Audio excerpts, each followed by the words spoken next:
참 좋으신 아버지 하나님, 날씨가 너무 좋습니다. 자연은 활기를 치고 큰 숨을 들이마시듯 마음껏 자유를 누립니다. 하나님께서 당신의 형상을 따라 지음받은 사람들도 이 땅 가운데 진정한 평화를 누리기를 원합니다. 그 평화가 가정에서부터 시작되어지는데 우리 마음 가운데 평화가 있을 때만 가정에 평화가 있을 것이오니 이 평안 지킬 수 있도록 도우시고 이것이 궁극적으로 나라의 평안과 세계적인 평안으로 이어질 수 있도록 은혜 허락하여 주옵소서. 중동 지방에서 벌어지는 이 전쟁으로 인하여서 수많은 생명들이 사라지고 있습니다. 하나님만이 이것을 진정시킬 수 있사오니 하나님이여 모든 사람들의 마음을 주관하시사 욕심을 내려놓고 서로 이웃되며 살아갈 수 있도록 은혜 허락하여 주옵소서. 감사드리며 예수 그리스도의 이름으로 기도하옵나이다. 아멘. 하나님 말씀 잠언 6장이 됩니다. 1절에서 19절까지 말씀 봅니다. 실제적 교훈이라는 주제가 달려있네요. 6장 1절부터 읽습니다. 내 아들아, 내가 만일 이웃을 위하여 담보하며 타인을 위하여 보증하였으면 내 입의 말로 내가 얽혔으며 내 입의 말로 인하여서 잡히게 되었느니라.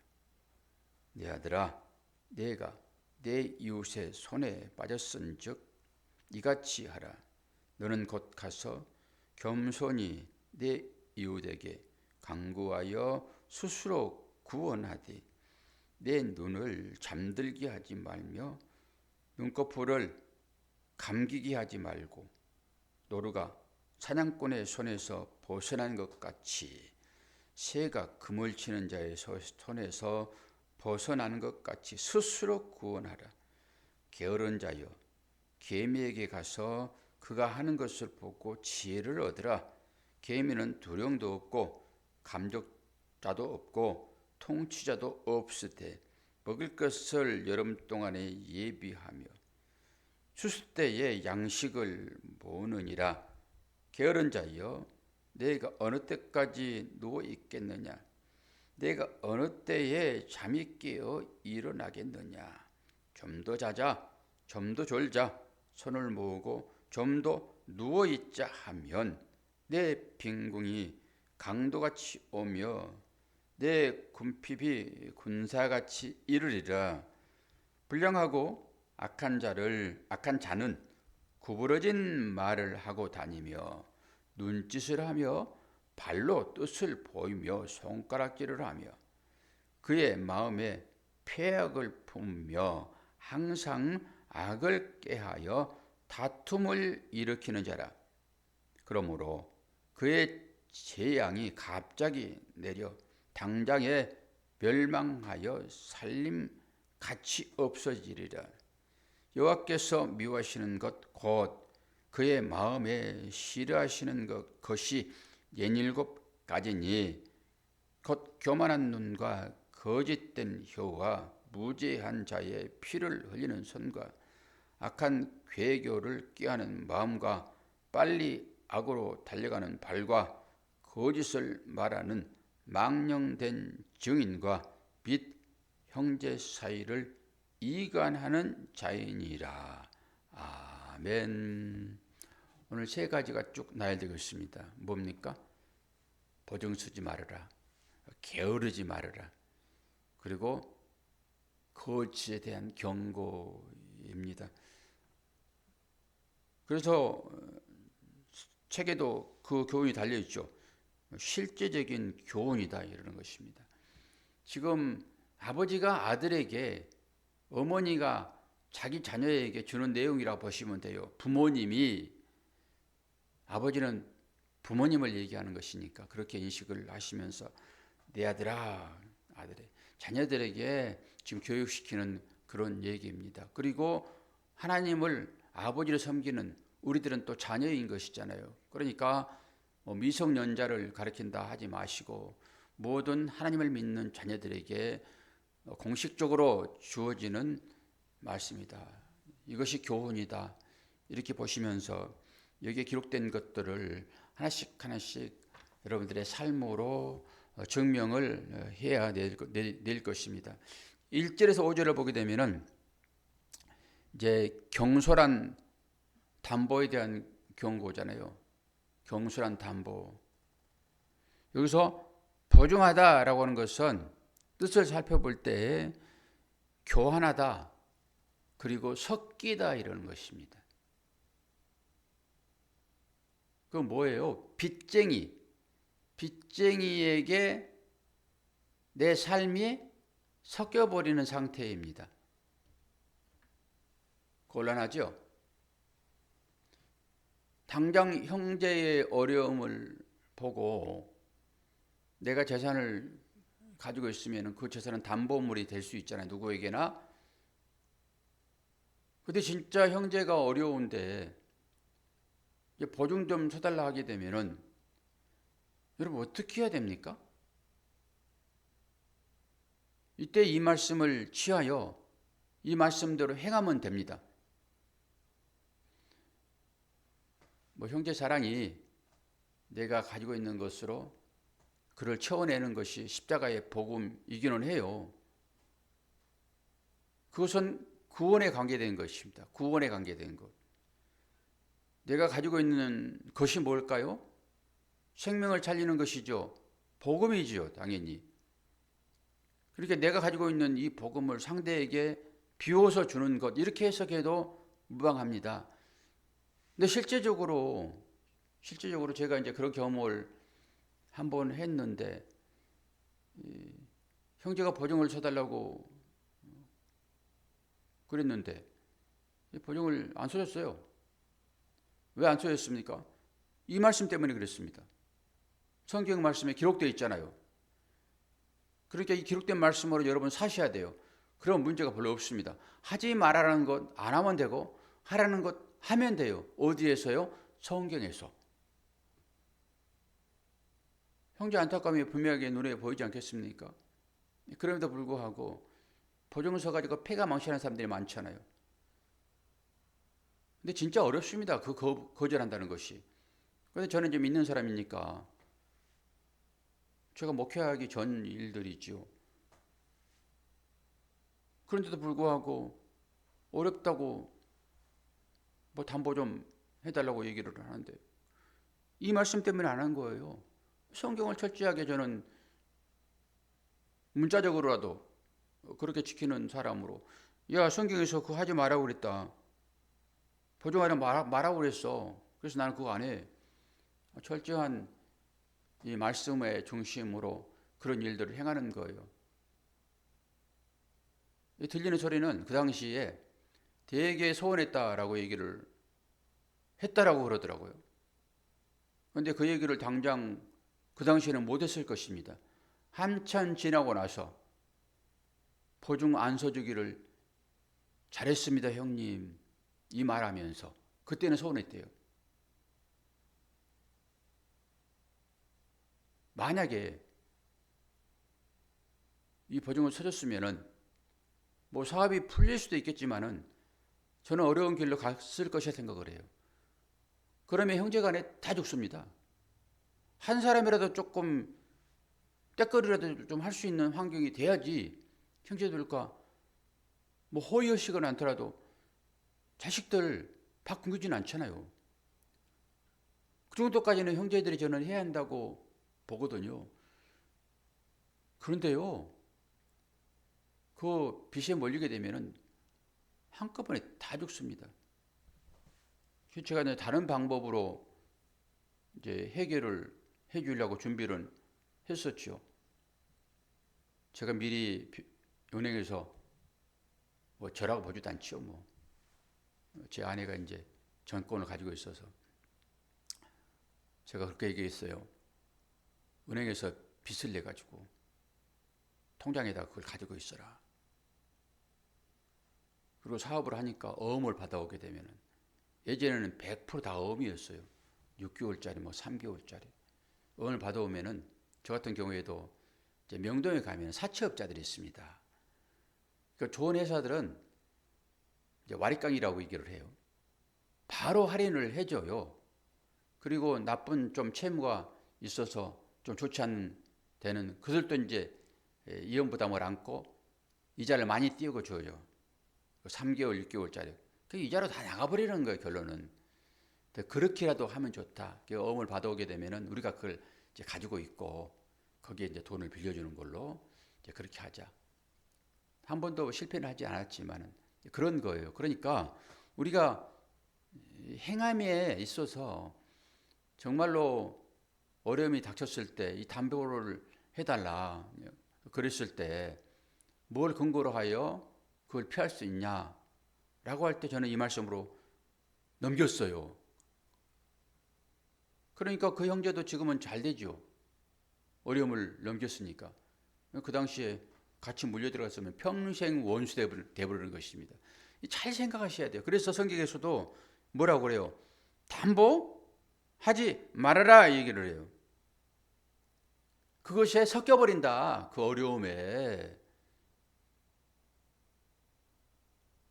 근데 나는 배불리 먹고 있으면서 형제들이 이 배 골물 때 같이 먹어야죠. 그거는. 근데 사업이라고 하는 것은 욕심이에요. 많이 벌겠다고 사업하는 거 아닙니까? 최소한 그 정도. 그래서 여러분 힘들면은 목사에게 찾아오십시오. 그러면 함께 먹읍시다. 그런 거예요. 뭐 빚 갚으라는 것이 아니라 함께 먹자는 거예요. 최소한의 생명은 유지해야 되잖아요. 그 정도 그런 것이지 다른 얘기가 아니에요. 교회 찾아오십시오. 교회에서 함께 먹읍시다. 이것이지 교회에서 다른 걸로 구제할 수는 없어요. 최소한대로 생명을 잃어서는 안 되니까 그 정도까지는 교회에서 할 수 있는 거잖아요. 십시일반 모아가지고. 그런데 더 큰 것은 안 돼요. 그런 부분들은. 그래서 담보 하라는 거예요? 하지 말라는 거예요? 권사님, 해지 말아라. 담보는. 같이 죽는다. 성경 말씀입니다. 이게 보증하다 그런 거예요. 그래서 교환하다 섞여버린다. 그 사람과 이제 운명을 어떻게 한다고요? 하나로 묶어버리는 위험한 결탁이다. 위험한 결탁. 보증은 철저하게 오늘 이 말씀 기억하면서 변수하면 안 된다라고 하는 거예요. 그리고 이제 금을 치는 함정에 빠지다. 뭐라고 얘기를 합니까? 노루가 사람들의 손에 붙잡히든지 이 새가 사냥꾼의 올무에 붙잡히는 것. 이게 함정에 빠지는 것입니다. 절대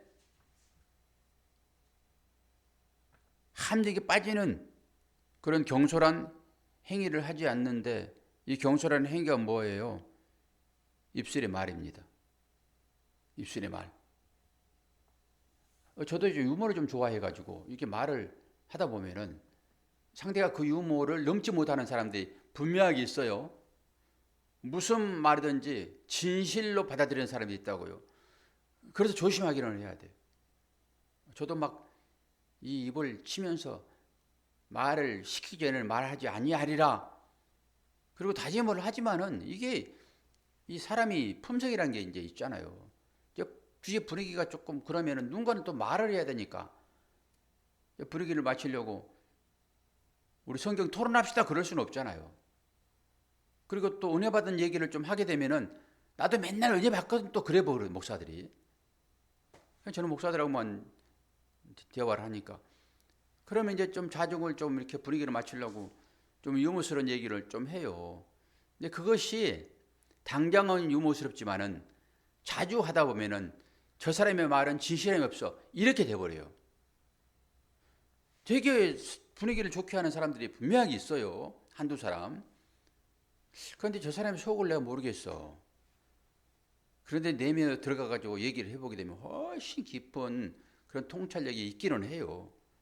두 가지 다 겸비하기는 했더라고요. 그런데도 불구하고 진심을 모를 때는 사람이 너무 가볍네. 이렇게 될 수가 있단 말입니다. 그래서 경솔한 말들은 좀 하지 말아야 되는데 이게 입술에 입술. 그리고 6절에서 11절을 보게 되면은 여기에 이제 게으름과 계미의 지혜에 대해서 나오죠. 이거는 우리가 너무나도 일상적으로 잘 아는 얘기잖아요. 배짱이와 개미 너무 잘 아는 풍자죠. 배짱이는 한여름에 덥다고 그냥 나무 위에서 노래나 부르는, 그러나 개미는 리더가 없더라도 열심히 땀 뻘뻘 흘리며 그 여름에 일하잖아요. 그러고 나서 겨울을 맞는 배짱이와 개미의 삶을 우리는 너무 잘 알죠. 환경 좋다고, 경치 좋다고, 야, 이 더위에 뭐 이래. 이때는 즐기는 거야. 그리고 살아버렸더니 겨울이 다가왔어요. 겨울이. 그 놀기를 좋아하는 그 사람의 겨울이 어떻게 됐습니까?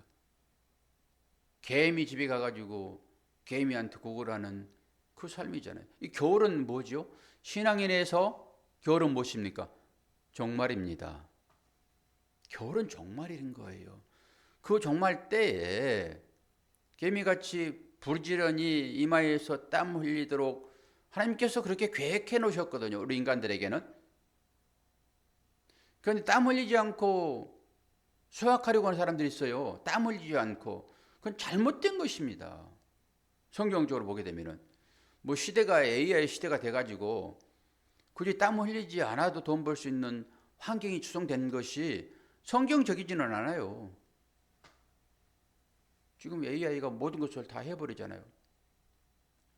그러니까 그 AI가 사람을 먹이는 그런 시대. 휴먼 AI. 인간이 할 수 있는 일을 다 뺏어가지고 그들이 일을 해주잖아요. 땀 흘려야 맞는 것이죠. 노동의 대가. 이게 성실한 것이고 하나님께서 귀하게 보시는 그 일들인데, 땀 흘리지 않고 돈 벌려고 하는 그 마음은 약간 사기성이 있어요. 사기성이. 저는 그렇게 봅니다. 무엇이든지 간에 내가 손 늘려서 내가 열심히 일해가지고 그걸 먹고 사는 걸로 하게 되면은 배골치 않고 먹습니다. 더 먹으려고 하니까 이제 문제가 되는 거예요. 이 땅 가운데서의 삶을 중심으로 살아가는 사람들의 형태인 것이잖아요. 남들의 추앙받고자 하는 그런 거지요. 대접받고자 하는 것. 대접을 받으려고 하니 먼저 대접해라. 이 섬김과는 다른 차원이잖아요. 오늘 그래서 이 개미한테 배워야 된다라고 하는 의미로 부지런해라.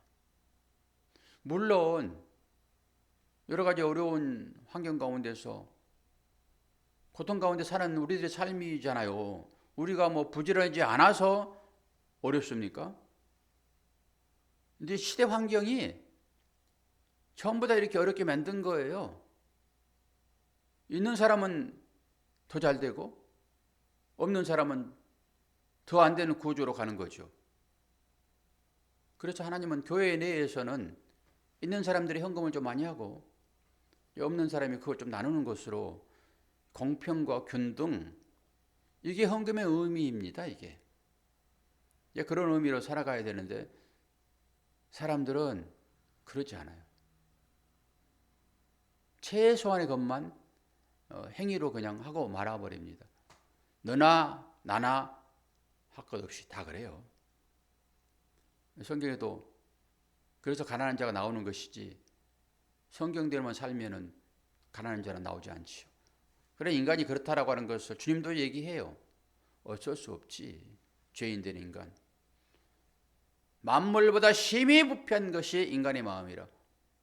부패한 마음 때문에 그래요. 의는 없나니 하나도 없다.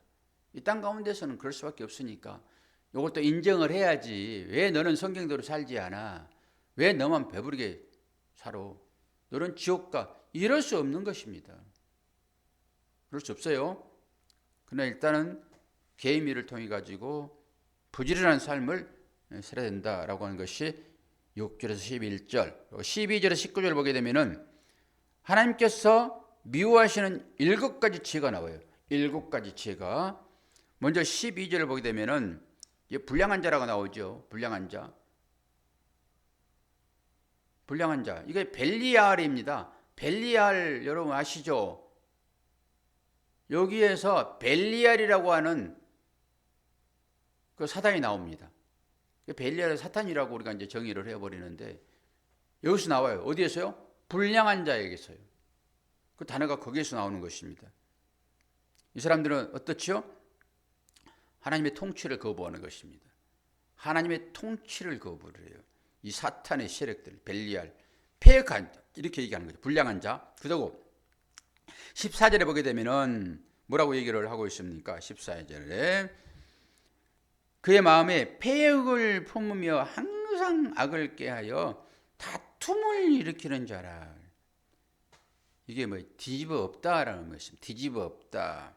그리고 왜곡합니다. 뭐죠? 진리를 비틀어서 공동체에 다툼과 분열을 일으키는 속성을 나타냅니다. 이 폐역이라고 하는 것은 공동체라 하게 되면 교회를 의미하는 것이죠. 교회 내에 분열을 일으키는 것입니다. 이게 폐역한 거예요.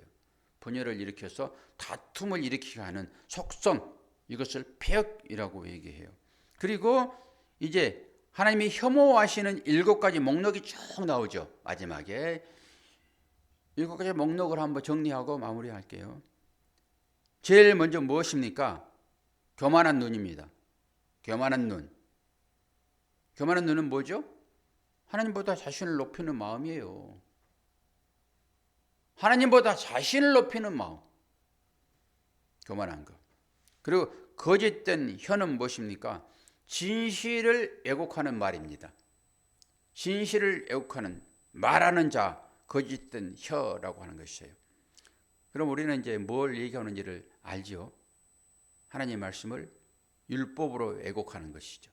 그 말씀의 속을 진리를 깨닫지 못하고 예수를 보지 못하고 행위로 가르쳐버리는 이게 거짓된 혀입니다. 그 세 번째, 무리한 자의 피를 흘리는 손 그래요. 죄인에게 해를 끼치는 폭력입니다. 네 번째로 악한 계교를 꾀하는 마음, 부패함이죠. 내면의 부패함. 그래서 바리새인들을 뭐라고 그래요? 해칠한 무덤이라고 해요. 바리새인들. 다섯 번째, 악으로 달려가는 빠른 발이라고 했죠. 죄를 짓는데 전혀 주저함이 없어요. 죄를 짓는데. 여섯 번째, 거짓을 말하는 망령된 증언. 망령된 증언. 하나님의 이름을 망령되이 일컫지 말라라고 하게 되면 의미를 분별하시겠지요. 공의를 무너뜨리는 증언입니다. 마지막 일곱 번째는 마지막 권사님 얘기해 보세요. 뭐예요? 거짓된 말하는 망령된 증인과 네. 형제 사이를 이간하는 자. 예, 형제 사이를 이간하는 자. 형제 사이를 이간하는 자. 교회 분열을 일으키는 자입니다. 형제는 가족 간의 형제도 있지만은 영적인 형제도 있어요. 영적인 형제는 교회 형제들입니다. 여러분 한번 여러분 자신을 잘 살펴보세요. 정말 형제가 잘 되면 박수를 치고 있는지, 안 그러면 시기하는지, 어휴 나는 잘 안 되는데 저만 잘 되네, 이런 생각들. 형제 사이를 이간하는 자, 이런 자들이 교회 안에 있게 되면은 이 공동체의 화평이 깨뜨려집니다.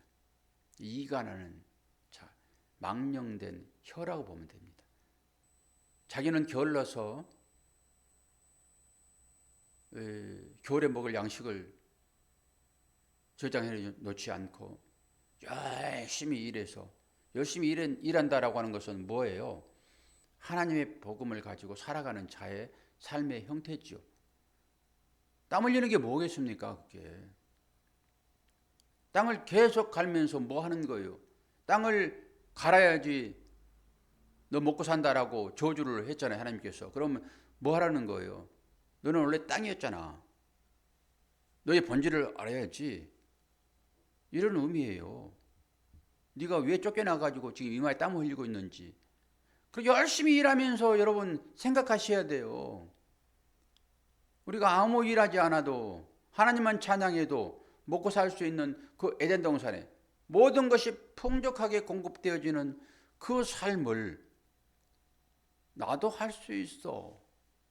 나도 내가 열심히 일해가지고 먹을 수 있는데 왜 당신이 나의 주권자라고 하면서 그 주면서 나한테 그 얘기를 해. 나도 내가 해볼 거야. 이제 그러면서 하나님을 떠나서 사실 하나님의 말씀을 듣게 되면은 부자로 살 수가 없어요. 본질적으로, 원리적으로. 왜요? 나눠줘야 되잖아요. 이게 세상 사람도 보는 선한 행위예요, 이게. 그런데 여기서 부자는 마음의 부자인 것이고, 그 가지고 있는 것이 뭐예요? 생명을 가지고 있는 거죠. 이것만이 참 부자 아니겠습니까? 이 생명을 나눠주는 이걸 해야죠, 우리가. 그런데 그 생명, 그것을 뭘로 쌓였다고요, 지금? 물질로 쌓였잖아요, 물질로. 우리 가지고 있는 그 물질로. 그 물질 안에 뭐가 있어요? 물질을 통해서 뭘 깨달으라고요? 권사님? 하나님을 알려고 주는 물질을 자기의 배만 채우는 것으로 살아버리니까 내면의 삶이 황폐해질 수밖에 없죠. 그러니까 말세, 종말이 찾아오게 되면은 춥고 배고픈 거예요, 그들이. 성 밖에 쫓겨나가지고 일을 가는 거죠. 그 풍요가 뭔지도 모르고 그냥 선물 받아가지고 포장재만 가지고 자랑하고 다니는 이 삶이 되어야 되겠습니까? 그렇게 이걸 깨닫게 되면 우리가 어떤 삶이 바람직한 것인지 하나님께서 7가지 얘기를 하고 있는데 잘못된 거. 이게 7은 안정수리잖아요. 모든 인간들이 갖고 있는 이거. 하나님의 자녀들은 이런 것들 다 깨부실 수 있어야 되겠죠. 그 노력이 필요하죠. 조금만 노력해도 하나님은 인정해 주세요. 조금만 노력해도. 우리가 다 할 수는 없잖아요. 하나님이 주신 이 말씀 의지하여 우리가 뭐 하라고요? 보증 서지 말아라. 게으름 피지 말아라. 그리고 거짓말 하지 말아라. 일상생활에서도 거짓말하면 안 돼요. 이것이 말씀과 진리와 은혜, 율법과 연결되어 있기는 하지만 사소한 거짓말이 바늘 도둑이 뭐 도둑돼요, 권사님? 바늘 도둑이 뭐 돼? 초도둑 되는 거예요. 이게 작은 거짓말들이 쌓이게 되면은 생명을 앗아가는 그런 거짓말 돼서 감옥에 갇히는, 영원히 빠져나올 수 없는 그 감옥에 갇히고 마는 이 종말, 이 겨울 맞이하게 된다라고 하는 것을 의미적으로 깨닫고 하나님께서 주시는 시간들을 잘 선한 것으로 활용하시는 여러분들이 되어지기를 축원합니다. 오늘 수요일인데 우리 권사님 여행 갔는데 오늘 돌아오시려나? 좋겠습니다. 뭐 방송은 듣지는 않겠지만 우리 김종욱 권사님 좋아하시는 권사님 자녀들 데리고 제주도 갔대요. 우리도 한번 갑시다. 제주도 벚꽃이나 남한산 벚꽃이나 다 똑같은 벚꽃이긴 한데 다른 것 같아요. 좀 떠나 있으면 잘 즐기고 오시기를 바랍니다. 자, 기도하겠습니다. 마이크 소리가 안 나요? 잘 나오는데? 끝났어요. 어쨌든 간에.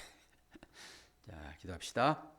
아버지 하나님, 아버지의 사랑과 은혜를 감사합니다. 오늘 또 우리가 성도로서 어떻게 살아야 될 것인지를 말씀을 통하여 분명하게 보게 하셨으니 이 말씀대로 살아가는 하나님의 자녀들 되게 도와주시어서 사냥꾼의 올무에 빠지지 않도록 은혜 허락하여 주시고 혹여나 배짱이처럼 게으름 피고 있다 하게 되면은 손발 부지런히 움직여 하나님께서 허락하신 재물도 얻게 하시고 거짓말하지 않도록 오늘도 우리의 입술을 지켜 주장하여 주시고 입술에 파수꾼을 세워 주시옵소서. 함께 하심을 감사드리며 예수 그리스도의 이름으로 기도하옵나이다. 아멘.